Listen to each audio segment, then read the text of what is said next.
Magandang umaga po sa inyong lahat.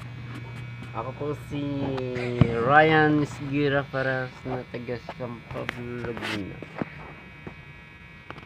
Ako po'y pinanganak noong May 3, 1983 at sa kasalukuyan pong ako'y naninirahan dito sa San Pablo.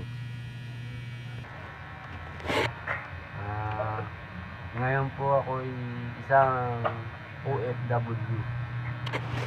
Sana po'y matulungan niyo po ako sa ngayon at ako po ay isang mahirap lamang. Ano mo? Ulitin. Ano? Panibago yan? Ay, yan nga. Nandiyo.